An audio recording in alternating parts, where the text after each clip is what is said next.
If you see me reading something in November that is not from my Netgalley list, you have my full permission to hit me over the head with a shovel.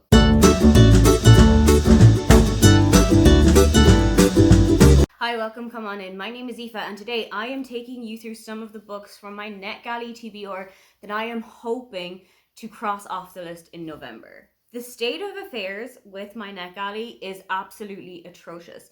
I go on that site and it is like I am a child in a sweet shop. I want this, I'm having that. I've never read this other before, it doesn't matter, I'm going to take it. Oh, I've heard such great things about this book, it's mine now. And I will request and request and request and then completely forget about them until the approvals start ticking in. And when you actually get approved for these books, that means that eventually you're going to have to read them and rate them and review them, or else your feedback ratio is going to absolutely tank. You're not going to get any new approvals, and you might possibly be put on a watch list by some publishers. November feels like a good time of the year for me to try and get that triple figure number a little bit smaller. It will probably stay in the triple figures, but it might not be as high. So let's give it a go. First book from Netgalley that I would love to read in November is Friends and the Golden Age of the Sitcom by Joanna Hagan. I was a diehard Friends fan when I was growing up, and I still am. It's one of my comfort shows that I will just put on in the background if I am cleaning the house or if I'm just lazing around on the couch on a Saturday afternoon, because it is always on Comedy Central. I think there's like 2 hours of the day where you can turn Comedy Central on in the UK and it's not playing. So Joanna takes a look at the phenomenon that was Friends. It was a cultural reset back before we even knew what cultural resets were.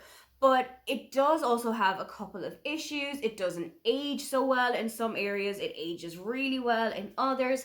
So she's going to take a pretty deep dive and analyze Friends through the lens of somebody who grew up absolutely worshipping it. Next up, I am going Christmassy with Under the Mistletoe with You by Lizzie Huxley Jones. This is the second book in the Make You Mine This Christmas series, and is following Christopher, who we will have met in the first book. He is living away from his family in London, and he is working in a bakery, but it is time to shut up shop and go home for Christmas. He has rented out his room on Airbnb just to get a little bit of money and take him over into the new year. And the person who rents his Airbnb from him is Nash. Nash is a world-renowned actor, and Christopher has had a crush on him ever since he first saw him on TV. But chaos has arisen. The UK's weather has completely let everyone down, and there is a massive snowstorm, meaning that Christopher is stranded in London and can't get back to his family home for Christmas. It also means that Nash is going to be in the apartment with him too. And what's going to happen when you and the celebrity that you have had the hots for ever since you've seen them are trapped together in an apartment over Christmas? I absolutely loved Christopher when we met him in Make You Mine This Christmas, and I am so excited to see how his journey is going to continue. I would also really love to try Four Eats and a Funeral by Adiba Dagadar. I have loved the contemporary books by her. I also read A Million to One last year, which was set on the Titanic. It is a historical kind of heist fiction book, and that one just didn't hit for me as well. But I'm hoping that with a return to her contemporary fiction, it's also going to be a return to form. This is about Saeed and Tiwa.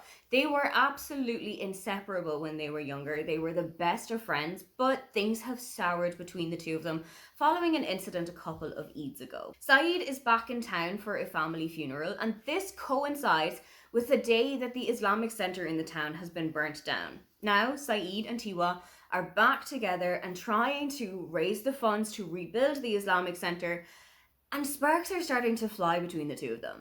Not exactly in the way that they were expecting. Adiba Jagadar writes some fantastic YA fiction based in Ireland, but with a huge cast of diverse characters, and that is something that I love to read. I love seeing stories about the new Ireland, about an Ireland that is colourful, that is bright, that is energetic, and that is welcoming. So this is something that I am so interested to read this year. An author that I would really love to try out for the first time in November is Elle Kennedy, and I'd really love to get the Graham Effect done. This is about Gigi, who has 3 goals in life: qualify for the women's national hockey team, win an Olympic gold medal, and to finally step out of her famous father's shadow. But to do this, she is going to have to interact with Luke Ryder. He is the co-captain of the Briar men's hockey team, and Luke and Gigi have always had beef with one another. But there's been a couple of incidences on and off the ice hockey rink where Ryder hasn't made the best of impressions with Gigi's famous dad. So they decide to come to an agreement.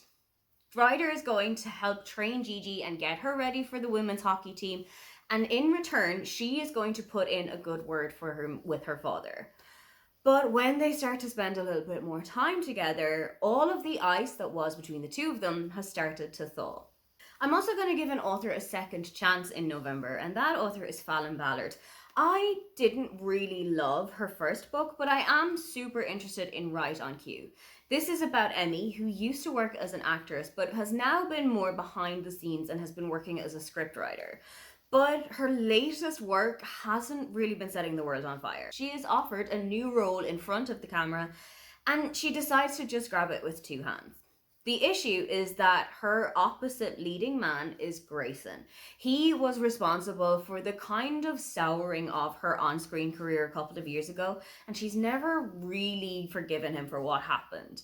But now that they have to actually work together, can they put their differences aside?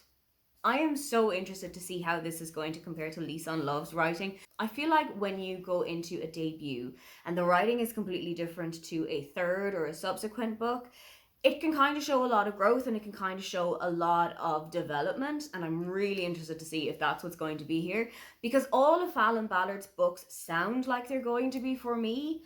I think it's just a little bit of tweaking that needs to be done.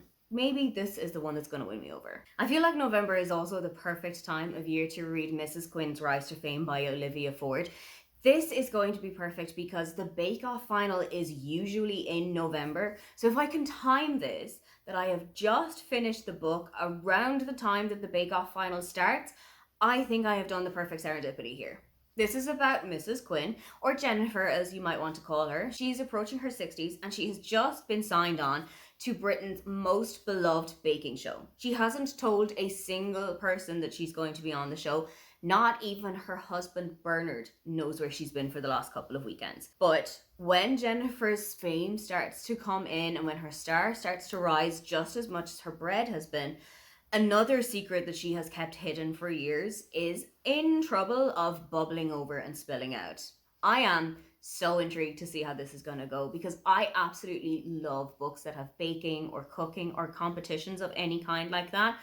So I am so interested to see what this is going to be like. Finally, I am going to try out At First Bite by Olivia Dade. I have been trying to read this pretty much all year.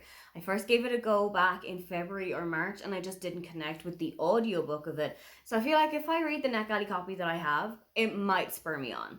This is about Athena, who at the beginning of the book is celebrating her engagement to Johnny at their party, and she is introduced to his brother Matthew for the first time. Matthew and Athena clash heads pretty much as soon as they meet one another, and Matthew kind of causes the breakdown of Athena and Johnny's relationship. Athena is then forced to move into the tiny apartment that she had bought for him as a kind of a revenge apartment, and it just so happens that that is across the road from Matthew's house. So they are now spending all of their time looking out at one another through the kitchen window. But it turns out that the view might not be as bad as they were expecting it to be. Those are all of the books that I am hoping to finally cross off my Netgalley shelf in November. How bad are your Netgalley numbers? Because I can promise you they are nowhere near as high as mine. If you would love to leave me a comment but you can't think of anything you'd like to say, then just leave me a green hearts emoji. Don't forget to like and subscribe because I have new videos up every week. Now, get on out of here.